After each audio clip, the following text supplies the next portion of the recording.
बार बार आप लोग जब सॉल्व करते हैं कैपेसिटेंस या रेजिस्टेंस के सर्किट डायग्राम वाले क्वेश्चंस, तो सर्किट डायग्राम वाले क्वेश्चंस में बार बार एक डाउट होता है कि पैरेलल में कब है, सीरीज में कब है, कैसे पहचानेंगे कि ये दोनों पार्ट पैरेलल में है या फिर ये दोनों कैपेसिटेंस सीरीज में है। तो सर्किट डायग्राम में बार बार आपको कन्फ्यूजन होती है। वो सारे कन्फ्यूजन आपको आज हम एक बेसिक पॉइंट के थ्रू हेल्प करेंगे और पूरे क्वेश्चंस जितने भी ऐसे सर्किट डायग्राम्स के क्वेश्चंस हैं कैपेसिटेंस में, वो आपको इजीली सॉल्व हो जाएंगे।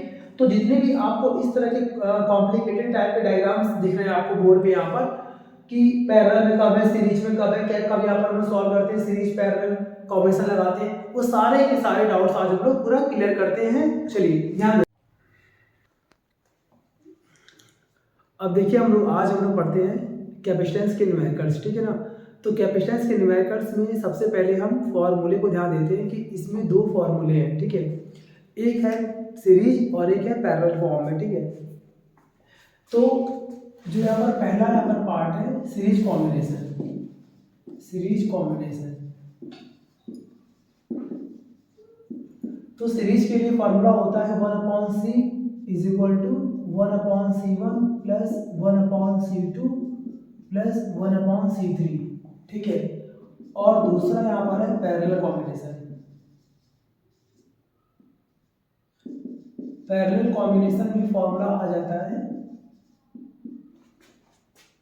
C is equal to C1 plus C2 plus C3।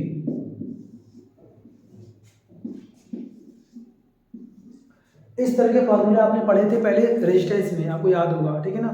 तो वही सेम फार्मूले हैं, बस रेजिस्टेंस में का उल्टा यहाँ पर होता है।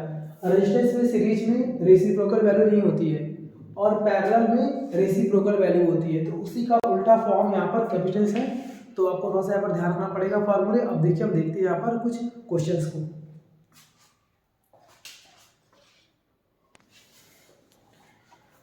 अब देखिए यहाँ पर बोर्ड पे आपको क्वेश्चन दिख रहा है, यहाँ पर ए और बी, यहाँ पर दो जॉइंट हैं, ए और बी दो पॉइंट, ठीक है। यहाँ पर फिर हमसे बोला गया कि ए और बी के बीच में 3 माइक्रोफैरेड का यहाँ पर कैपेसिटेंस लगा हुआ है और ऐसे करके पूरा यहाँ पर भी आपको दिख रहा है कि 3 करके 3 बार माइक्रोफैरेड के फॉर्म में कैपेसिटेंस ऐड है।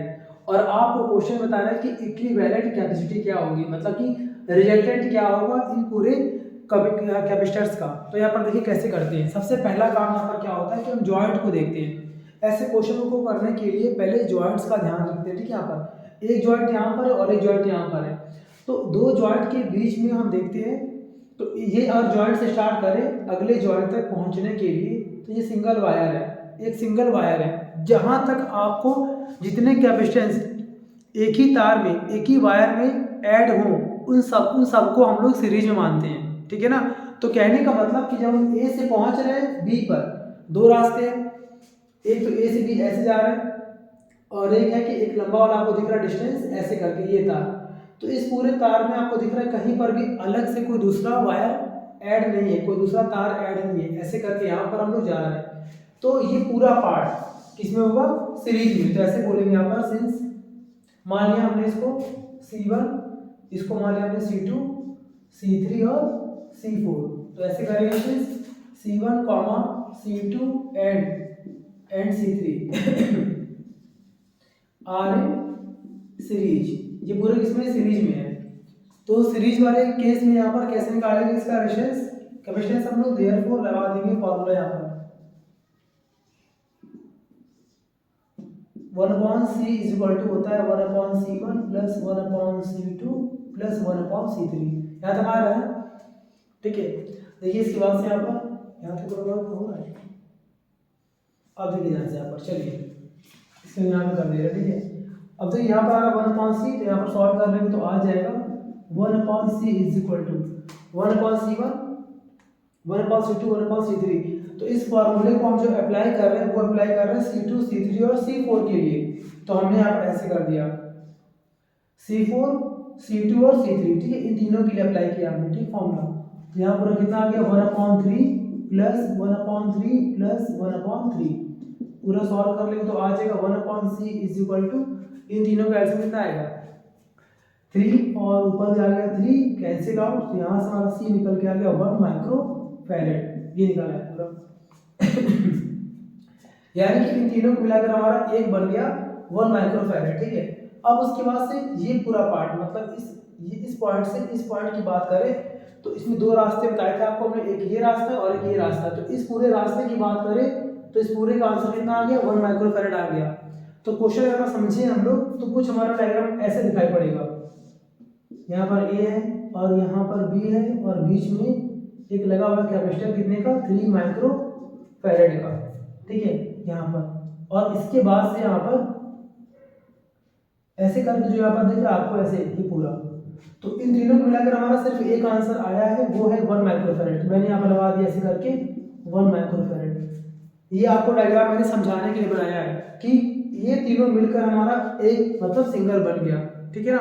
अब यहाँ पर देखिए ध्यान से, ये दोनों किसमें, ये दोनों यहाँ पर पैरेलल फॉर्म में, ठीक है। तो मैं थोड़ा सा सॉल्व कर दे रहा हूँ, देखिए ध्यान से यहाँ पर सिंस, अच्छा 1 माइक्रोफैरेड का नाम यहाँ पर क्या है, सी है, ठीक है। इसका यहाँ पर नाम क्या है, सी। और जो ऊपर लिखा था 3 माइक्रोफैरेड, इसका नाम यहाँ पर क्या लिखा हुआ है, C1, ठीक है। तो कर देंगे यहाँ पर क्या, since C1 and C both are in parallel, ये दोनों पैरेलल में है। देयरफॉर यहाँ पर पैरेलल के लगा देंगे फार्मूला C डैश मान लिया हमने इस बार, ठीक है। तो C डैश यहाँ पर क्या होगा, C1 प्लस C। आपको लिखवाया था फॉर्मूला हमने यहाँ पर कि C इज इक्वल टू होता है C1 प्लस C2 पैरेलल के लिए होता है, ठीक है। बट यहाँ पर हम C पहले एज्यूम कर चुके थे, तो इन दोनों का जो रिजल्टेंट है वो हमने मान लिया C डैश, और C1 का मतलब यहाँ पर क्या है, 3 है, तो हमने C1 को C1 लिख दिया, और हमारे पास C2 के प्लेस पर C लिखा हुआ है तो हमने यहाँ पर C कर दिया, ठीक है। सॉल्व कर लेंगे तो आ जाएगा C dash is equal to C1 का मतलब 3 प्लस C का मतलब 1। तो ओवरऑल हमारा आंसर यहाँ पर आ गया C dash is equal to 4 microfarad. तो इस तरह से हमारा क्वेश्चन सॉल्व हो गया, ठीक है। अब देखिए यहाँ पर दूसरा यहाँ पर क्वेश्चन है, आपको यहाँ पर फाइंड करना है, calculate the equivalent capacitance of the combination as shown in the figure. आपको यहाँ पर फिगर दे रखा है, इस फिगर में C1 C2 और C3 इस तरह से आपको यहाँ पर 3 कैपेसिटेंस ऐड है।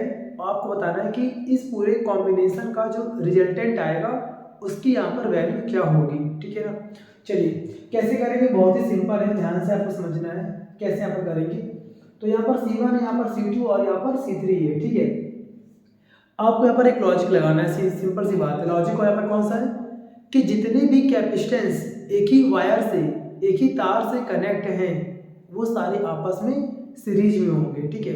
तो यहाँ पर देखिए ध्यान से, जो C1 है और जो C2 है ये एक ही वायर से कनेक्ट है, और ये वायर जब यहाँ पर आया है, यहाँ जॉइंट पर आया है, तो यहाँ पर आने के बाद फिर से एक वायर यहाँ पर गया है और उस दूसरे वायर से ऐड है C3। तो कहने का मतलब कि C1 C2 तो एक ही तार से ऐड है ना, लेकिन जो C3 है वो C3 C1 C2 वाले तार से अलग तार से ऐड है। तो इसका मतलब यहाँ पर क्या हुआ कि C1 C2 किसमें है, सीरीज में है, और जो अलग से ऐड है वो पैरेलल में। बस सिंपल सी आपको यहाँ पर लॉजिक को ध्यान रखना है। चलिए सॉल्व यहाँ पर कैसे करेंगे, since in this figure C1 and C2 are in series, therefore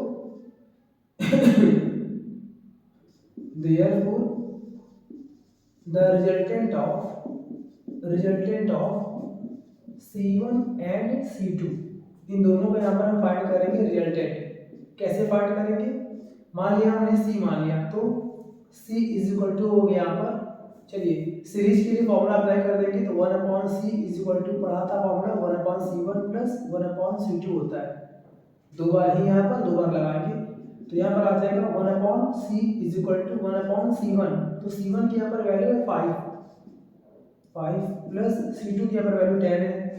solve कर लेंगे तो आ जाएगा 1/C इज इक्वल टू 10, यहाँ पर लेंगे एलसीएम, तो यहाँ पर आएगा 1, यहाँ पर कितना आ गया 2, ठीक है ना। ओवरऑल बात देखिए, आप यहाँ पर 2 1 कर दो, ठीक है।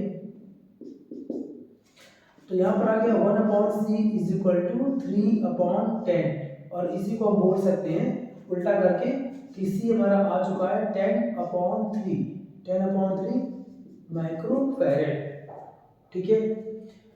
तो इन दोनों के प्लेस पर हमारा एक आंसर आ चुका है। तो अब इसको हम कैसे करेंगे, अगर इन दोनों को मिलाकर हमारा ये आंसर आ चुका है तो हम इन दोनों को ऐसे दिखाएंगे, इंडिकेट करेंगे, ध्यान दीजिएगा। अब सिर्फ यहाँ पर हमारे पास एक ही है, वो यहाँ पर क्या है, सी है, और सी कितना है 10/3 माइक्रोफैरेड। क्लियर ना। अब यहाँ पर कर देंगे नाउ अगेन। अब यहाँ पर जो सी है और जो C3 है वो अलग अलग तार से ऐड है। कैसे, यहाँ पर जॉइंट लग गया है ना, यहाँ पर जॉइंट लग गया है ऐसे करके, तो यहाँ पर एक तार अलग गया है। तो now again C and C3 are in parallel, ये दोनों पैरेलल में है। Therefore their resultant is given by, लगा देंगे फार्मूला। पैरेलल में फार्मूला होता है C = C1 + C2। C यहाँ पर क्या होता है, C यहाँ पर होता है रिजल्टेंट, और हमारा यहाँ पर रिजल्टेंट C पहले मान चुके हैं तो हम लोग यहाँ पर C' मान लेंगे, ठीक है। और C1 के प्लेस पर यहाँ पर क्या C है, ठीक है, तो मैंने C कर दिया, और C2 के प्लेस पर यहाँ पर C3 है तो हमने यहाँ पर C3 कर दिया। चलिए सॉल्व कर लेते हैं इसे अच्छे से। तो आ जाएगा C' = C, C का मतलब 10/3 प्लस C3 का मतलब यहाँ पर 3 है, तो सॉल्व कर लेंगे तो आंसर हमारा आ जाएगा C = यहाँ पर, चलिए मैं यहाँ पर सॉल्व कर दे रहा हूँ। C' = यहाँ पर आ जाएगा 19/3, ठीक है, यहाँ पर आ जाएगा 19/3 माइक्रोफैरेड। तो ये पूरा हमारा आंसर आ चुका। चाहे तो इसे हम पॉइंट में कन्वर्ट कर लेंगे, ठीक है। चलिए अब देखते हैं यहाँ पर अगला क्वेश्चन।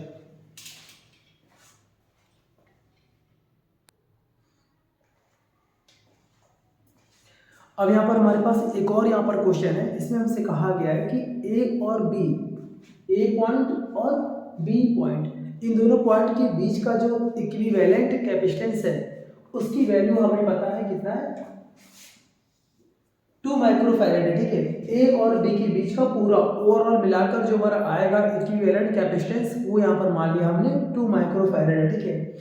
अच्छा, तो बोला गया कि बताओ find the capacity of the capacitor C. आपको यहाँ पर सी की वैल्यू फाइंड करनी है, जो कि सी यहाँ पर ऐसे करके ऐड है यहाँ पर, ठीक है ना। कैसे यहाँ पर मालूम करेंगे, सिंपल सी बात है कि हमें सिर्फ एक लॉजिक पर ध्यान देना है बेटा, क्या कि जितने भी कैपेसिटेंस अलग अलग वायर से ऐड हैं वो सब आपस में पैरेलल में होंगे, और जितने कैपेसिटेंस एक दूसरे से सिंगल वायर से ऐड हैं वो कैसे होंगे, सीरीज में। चलिए सबसे पहले हम क्या करते हैं, सॉल्व करने के लिए हम सारे कैपेसिटेंस को अपने मन से कुछ ना कुछ यहाँ पर नेमिंग करते हैं, ठीक है। चलिए यहाँ पर मान लिया हमने C1, यहाँ मान लिया हमने C2, C3, C4, क्लियर है ना। हमने ऐसे करके अपने मन से आप कुछ भी यहाँ पर नेमिंग डाल सकते हैं, ठीक है।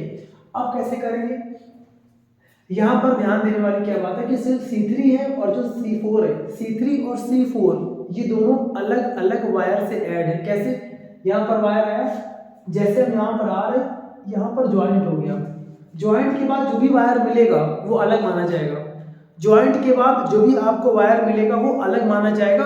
इस ट्रिक से अगर आप करेंगे तो आपको यहाँ पर कोई दिक्कत नहीं होने वाली है, ठीक है ना। तो C4 और जो C3 है ये दोनों किसमें है, ये दोनों पैरेलल में है, किसमें है, पैरेलल में, ठीक है। चलिए कैसे हम करेंगे,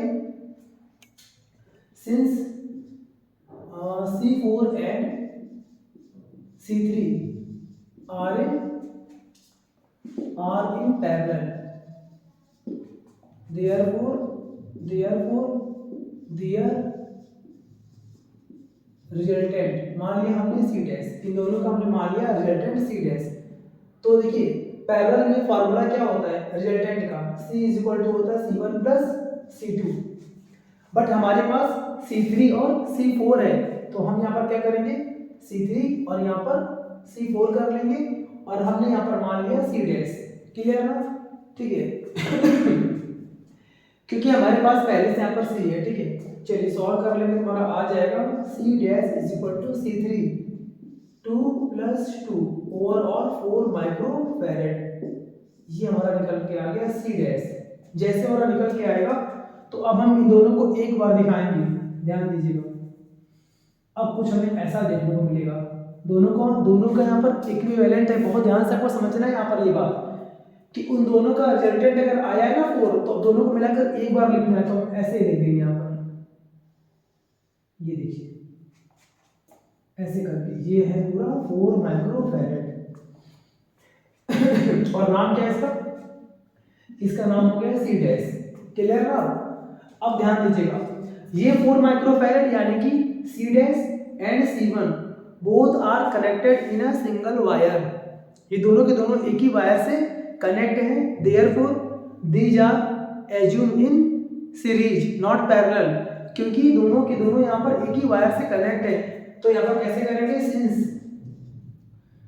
C dash and C1 both are in series therefore their resultant। तो इस बार यहाँ पर रिजल्टेंट की बात करें सीरीज में, तो फॉर्मूला होता है 1/C is equal to 1/C1 plus 1/C2। But हम लोगों ने यहाँ पर C डैश माना था ना पहले रिजल्टेंट, तो इस बार मान लेते हैं रिजल्टेंट C डबल डैश मान लिया। और C1 C2 के प्लेस पर हमारे पास C1 और C डैश है, तो हम यहाँ पर C1 तो C1 रहेगा, बट यहाँ पर C डैश कर लेंगे। ठीक है, सॉल्व कर लेंगे पूरा। तो आ जाएगा 1/C double dash is equal to 1/C1 की वैल्यू 4 है प्लस 1/C डैश की वैल्यू भी 4 है। चलिए सॉल्व कर लेंगे पूरा। तो यहाँ पर आ जाएगा 1/C double dash is equal to 2/4। ठीक है, और इसी को हम बोलेंगे 1/2। तो यहाँ पर अगर सॉल्व कर लेंगे पूरा इसे उल्टा करके, तो हमारा यहाँ पर आ जाएगा C double dash is equal to 2 micro farad. इसका मतलब समझिए, इसका मतलब यहाँ पर क्या है कि C1 और C डैश को मिलाकर हमारे पास एक कैपेसिटेंस आ चुका है और उसकी यहाँ पर वैल्यू है 2 माइक्रोफैरेड। तो अब हम यहाँ पर क्या करेंगे? करेक्शन।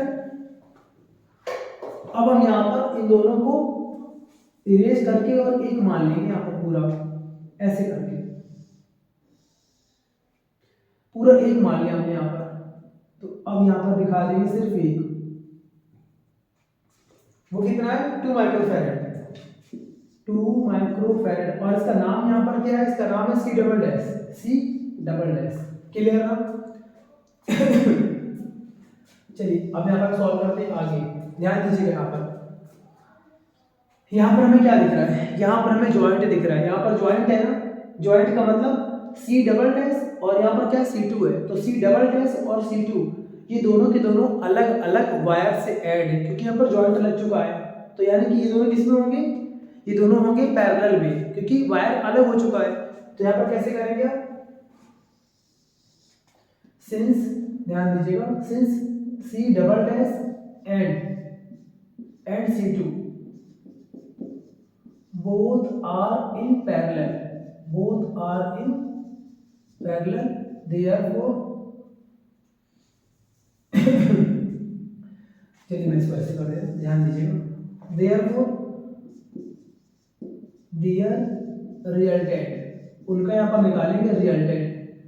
ठीक है, उन दोनों को यहाँ पर फाइंड करते हैं रिजल्टेंट। तो पैरेलल के लिए फॉर्मूला क्या होता है? C इज इक्वल टू होता है C1 प्लस C2, और C यहाँ पर क्या है? रिजल्टेंट है, बट हमने यहाँ पर C डैश एज्यूम कर लिया है, C डबल डैश भी यहाँ पर हम लोगों ने एज्यूम कर लिया है। तो अब यहाँ पर हम एज्यूम करेंगे C ट्रिपल डैश, 3 बार डैश लगा देंगे। ठीक है, C1 पे यहाँ पर काम करेगा C डबल डैश, C2 पे यहाँ पर काम करेगा C2। क्लियर ना? चलिए सॉल्व करते हैं आगे हम लोग। तो आ जाएगा C triple dash is equal to C double dash की वैल्यू है 2 माइक्रोफैरेड प्लस 2 लगा दिया C2 की वैल्यू कितनी है 2 है, तो कितना आ गया पूरा 4 माइक्रो फैरेड। क्लियर ना? तो अब हमारे पास इन दोनों को मिलाकर हमारे पास आ चुका है C ट्रिपल डैश। ठीक है, अब ये दोनों बार हमारे पर मिला देंगे इसको बेटा हम लोग पूरा, तो हमारा ऐसे कुछ डायग्राम बनेगा।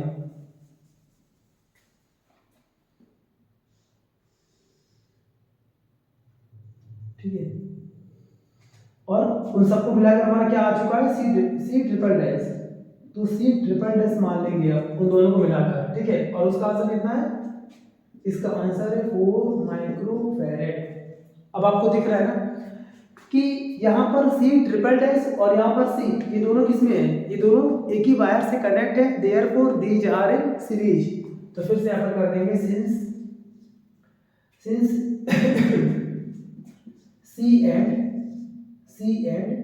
C triple dash both are in series, तो यहाँ पर अप्लाई करने की फॉर्मूला इसका हम लोग सीरीज का